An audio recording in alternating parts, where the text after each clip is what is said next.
Здравейте, скъпи граждани и абонати на канала! Имам една изключително важна новина, която не търпи отлагане. Ако имате собственост, апартамент, къща, парцел, гараж или какъвто и да е недвижим имот, това видео е абсолютно задължително за вас. И не просто задължително, а спешно. Трябва да го изгледате до край и да предприемете действия най-късно до 15 април. Да, чухте правилно. 15 април. Остават броени дни. А ако пренебрегнете информацията, която ще ви дам днес, рискувате да се сблъскате с огромни финансови санкции и сериозни административни проблеми, които могат да ви струват много време, нерви и пари в бъдеще. Моля ви, отделете няколко минути сега, за да си спестите месеци главоболия по-късно. Преди да продължим, едно бързо напомняне, харесайте това видео, за да достигне до повече хора и, разбира се, абонирайте се за канала, ако още не сте го направили. Вашата подкрепа е ключова, за да можем да продължаваме да ви информираме за такива критични промени. Доскоро системата за регистриране и отчитане на недвижимите имоти в страната беше доста разпокъсана и, нека бъдем честни, до някъде архаична. Всеки от нас помни как се налагаше да ходи по общински служби, да търси информация в архиви, да вади скици и удостоверения от различни места. Данните за имотите бяха разпръснати в множество локални общински регистри, в Агенцията по вписванията, в кадастъра, а понякога дори и в данъчните служби, като не винаги имаше пълно съответствие между тях. Това водеше до редица проблеми, от бюрократични забавения при сделки до възможности за злоупотреби и неточности в данъчните оценки. Често се случваше информацията за един и същ имот да се различава в общината и в кадастъра, например по отношение на площ, вид на имота или дори брой съсобственици. Това създаваше огромно неудобство за гражданите и даваше почва за неефективно управление и събиране на данъци. Поради липсата на единна система, държавата нямаше пълен и актуален поглед върху всички имоти и техните собственици, което затрудняваше планирането, контрола и борбата с имотните измами. Сега обаче нещата се промениха радикално. От началото на тази година беше въведен единен национален регистър на недвижимите имоти и техните собственици. Тази нова система е дигитална, централизирана и има за цел да обедини всички данни, свързани с имотите, на едно място. Основната причина за създаването на този регистър е именно да се сложи край на разпокъсаността, да се повиши прозрачността, да се актуализират данните за всички имоти и най-важното да се улеснят гражданите и бизнеса. Целта е да се гарантира, че информацията за всеки имот е пълна, точна и лесно достъпна за държавните институции, което ще позволи по-ефективно събиране на данъци, по-бързо разрешаване на спорове и пресичане на опитите за имотни измами. Новата система е вече факт и законът изисква от всеки собственик на недвижим имот в България, независимо дали е физическо или юридическо лице, да актуализира или да потвърди своите данни и тези на имота си в този нов регистър. И тук идва критичната част. Крайният срок за това действие е 15 април.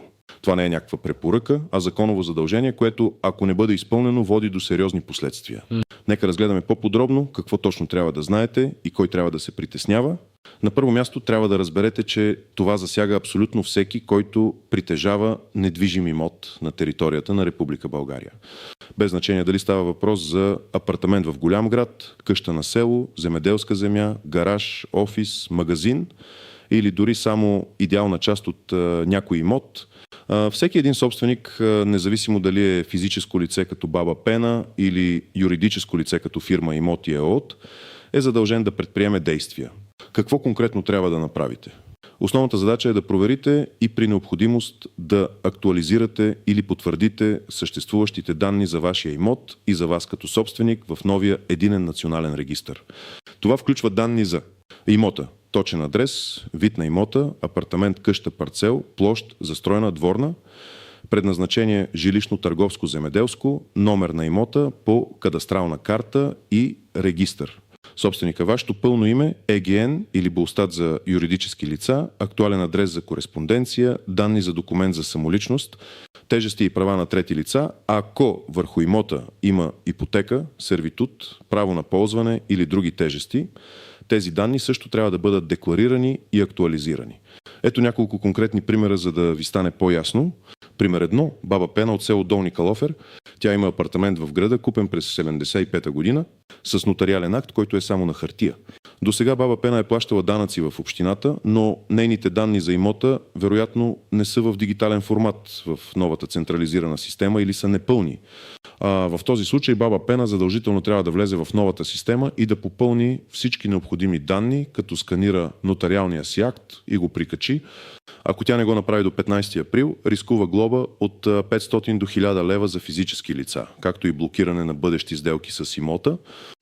Представете си, че иска да прехвърли апартамента на внуците си. Това може да стане невъзможно, докато не актуализира данните. Пример 2. Млад предприемач Иван Петров закупил офис помещение в София преди 2 години. Той е убеден, че нотариусът е направил всичко необходимо при сделката и всички данни са автоматично прехвърлени в новите регистри. И до голяма степен е прав. Нотариусът е вписал сделката. Но новият закон изисква собственикът лично да потвърди и актуализира данните си в единния регистър, дори имотът да е придобит наскоро. Това е едно допълнително ниво на верификация, което гарантира активната ангажираност на собственика. Иван трябва да влезе в системата, да провери данните за своя офис и да ги потвърди или коригира, ако е необходимо.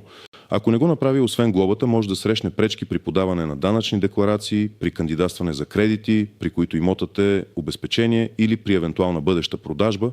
Пример 3. Семейство Георгиеви притежава наследствен имот, голяма къща с двор в друг град, която са наследили от родителите си преди 10 години. Къщата е със собственост на 3 братя и сестри. В този случай всеки един от съсобствениците и 3 братя и сестри трябва индивидуално да влезе в системата и да декларира своята идеална част от имота, както и да актуализира своите лични данни. Ако само един от тях го направи, това не е достатъчно. Системата изисква всеки регистриран собственик да е актуализирал своята част. В противен случай всички съсобственици ще бъдат подложени на санкции, а съсобствеността ще бъде третирана като неактуална, което ще затрудни общото управление на имота и евентуалното му разделяне или продажба в бъдеще. Важно е да разберете, че последствията от неспазване на срока не са просто хипотетични. Глобите за физически лица, както вече споменах, могат да достигнат до 1000 лева, а за юридически лица те са многократно по-високи – от 2000 до 5000 лева. Освен глобите, ще имате проблеми при всякаква административна процедура, свързана с имота ви, от подаване на данъчна декларация до получаване на разрешително за строеж или ремонт. Системата ще показва, че данните за вашия имот са неактуални, което може да блокира или значително да забави всякакви действия. Разбира се, има и някои изключения и неочевидни нюанси, които е добре да знаете. Изключения? Към момента изключенията са малко и специфични. Ако сте придобили имот през последните 3 до 6 месеца и сделката е била изцяло дигитализирана чрез системата на Агенцията по вписванията, е възможно вашите данни вече да са автоматично прехвърлени в новия регистър. Въпреки това, моят съвет е винаги да проверявате. По-добре е да прекарате 10 минути в проверка, отколкото да рискувате глоба или проблеми. Имотите, които са държавна или общинска собственост, също се обработват по различен ред, но това не касае повечето от вас. Също така имоти, намиращи се извън територията на Република България, не са обект на този регистър, подводни камъни и неочевидни нюанси. Лана, непълни или неточни данни. Един от основните проблеми, с които хората се сблъскват, е, че при попълване на данните въвеждат информация, която не съответства точно на документите им. Нотариален акт, скица, например разминаване в площа с няколко квадратни метра или грешка в адреса. Дори малки неточности могат да доведат до отхвърляне на актуализацията и необходимост от повторно подаване. Уверете се, че използвате само официални документи за справка. Разминаване между кадастър и имотен регистър в много случаи, особено за по-стари имоти, данните в кадастралните карти и регистри могат да се различават от тези в имотния регистър. Новата система цели да уеднакви тези данни, но ако откриете такива несъответствия, е критично важно да ги декларирате и да приложите всички налични документи, за да докажете истината. В някои случаи може да се наложи да се свържете с Агенцията по геодезия, картография и кадастър за коригиране на кадастрални данни. Трой, технически проблеми с платформата. Като всяка нова дигитална система, и тази може да има временни технически проблеми, особено в дните преди крайния срок, когато натоварването е най-голямо. Затова не чакайте последния момент. Опитайте се да влезете и да попълните данните възможно най-скоро. Ако срещнете затруднения, не се отчаивайте, а потърсете съдействие. Или от кол-центъра, или от технически специалисти. Вато, Пълномощно за попълване. Ако сте възрастен човек, болен или просто нямате възможност да работите с компютър, може да упълномощите друго лице да попълни данните вместо вас. Важно е пълномощното да бъде нотариално заверено и да съдържа изричното правомощие за действия по този регистър. Без такова изрично пълномощно, подадените данни от трето лице няма да бъдат приети. 6. Деклариране на промени след първоначалната регистрация, след като веднъж сте актуализирали данните си до 15 април, това не е еднократна процедура за винаги. Ако в бъдеще настъпят промени, свързани с имота ви, например, извършите голям ремонт, който променя площта или разпределението, или промените предназначението му, или го продадете, вие отново сте задължени да актуализирате тези промени в единния регистър в законоустановени срокове. Това е динамичен процес. 6. Имоти с тежести. Ако върху имота ви има ипотека, възбрана или друго право на трето лице, тези тежести също трябва да бъдат ясно декларирани и актуализирани. Например, ако вече сте изплатили ипотеката си, но тя все още фигурира в старите регистри, сега е момента да я премахнете и от новата система, като приложите удостоверение за заличаване на ипотеката. Севец. Наследствени имоти и спорове. При наследствени имоти, където има множество наследници и евентуално спор за делба, отговорността за декларирането лежи върху всички съсобственици. Дори при висящ съдебен спор, всеки наследник е длъжен да декларира своята идеална част. Недекларирането на имота поради спорове няма да ви освободи от санкции. Сега към най-важната част, какво точно трябва да направите и какви са конкретните стъпки. Стъпка 1. Проверете текущите данни. Преди да започнете каквото и да е, проверете какви данни за вашия имот и за вас като собственик фигурират в момента в различните държавни регистри. Влезте в портала за електронни услуги на Агенцията по вписванията, имотен регистър, и проверете информацията за вашия имот по ЕГН, БУЛСТАТ или по идентификатор на имота. Ако имотът ви е в район с действащ кадастър, проверете и в портала на Агенцията по геодезия, картография и кадастър. Свържете се с местната общинска администрация, където се намира имотът, за да проверите данъчната оценка и дали има несъответствия. Стъпка 2. Съберете необходимите документи. Преди да пристъпите към електронно подаване, подгответе всички документи в цифров формат, сканирани като PDF или JPEG. Ще ви трябват нотариален акт за собственост или друг документ, удостоверяващ собствеността, договор за продажба, дарение, съдебно решение, протокол от делба и т.н. Актуална скица на имота, ако имотът е в район с кадастър.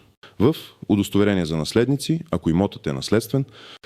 Лична карта за физически лица или актуално удостоверение за актуално състояние от търговския регистър за юридически лица. Документи, удостоверяващи тежести върху имота, например договор за ипотека. Пълномощно, ако попълвате от името на друг човек. Стъпка 3. Влезте в новата платформа. Единният национален регистър е достъпен през специален портал на държавната администрация. За да получите достъп, ще ви е необходима надежна електронна идентификация. Електронен подпис, квалифициран електронен подпис, КЕП. Това е най-сигурният и препоръчителен начин. Персонален идентификационен код, ПИК на НАП. Ако имате ПИК от НАП, можете да го използвате за достъп. В електронна идентификация от НЕКАР, национална карта за разплащания, ако използвате такава. Стъпка 4. Внимателно попълнете и прикачете документите. След като влезете в системата, ще видите форма, в която трябва да въведете всички данни за имота и за себе си като собственик. Следвайте стриктно указанията на платформата. Всяко поле е важно. Въвеждайте данните точно както са изписани в официалните ви документи. Не допускайте съкращения или приблизителни стойности. Прикачете сканираните документи на определените за целта места. Уверете се, че файловете са четливи и с подходящ размер. Проверете отново всичко попълнено преди да изпратите. Една грешка може да доведе до отхвърляне на декларацията и загуба на време. Стъпка 5. Изпратете и получете потвърждение. След като сте сигурни, че всичко е попълнено правилно, изпратете декларацията. Системата трябва да генерира уникален референтен номер или потвърждение за успешно подаване. Запазете този номер и потвърждението, тъй като те са доказателство, че сте изпълнили задължението си. В рамките на няколко дни може да получите и официален имейл или съобщение в личния си профил в системата, потвърждаващо, че данните са обработени и одобрени. Ако не можете да се справите сами с електронното подаване или нямате достъп до електронен подпис ПИК, потърсете помощ от общинската администрация, където се намира имотът. Някои общини предоставят консултации и съдействие на граждани. Б. Свържете се с Агенцията по вписванията или НАП. Те също могат да предоставят информация и насоки. Упълномощите доверен човек или адвокат да свърши процедурата вместо вас, но както споменах, с нотариално заверено изрично пълномощно. Не забравяйте, че 15 април е краен срок. Това не е просто препоръка, а законово изискване, чието неспазване ще доведе до санкции. Действайте сега. В обобщение, скъпи граждани, промените в системата за регистрация на имотите са факт и са от изключително значение за всички нас. Новият единен национален регистър на недвижимите имоти и техните собственици е тук, за да подобри прозрачността и да улесни процесите, но изисква и вашето активно участие. Не пропускайте срока 15 април. Проверете, актуализирайте и потвърдете данните за вашия имот. Пригответе документите си, използвайте електронна идентификация и попълнете внимателно. Не оставяйте това за последния момент, за да избегнете технически проблеми или недостиг на време. Вашата проактивност днес ще ви спести много главоболия утре. Ако имате въпроси или неясноти, моля, споделете ги в коментарите под това видео. Ще се постараем да отговорим на колкото можем повече от тях. Също така, ако смятате, че тази информация е била полезна, моля, харесайте видеото и се абонирайте за канала. По този начин помагате на тази важна информация да достигне до повече хора и да предотвратим потенциални проблеми за много български граждани. Благодаря ви за вниманието и до следващия път. Останете информирани.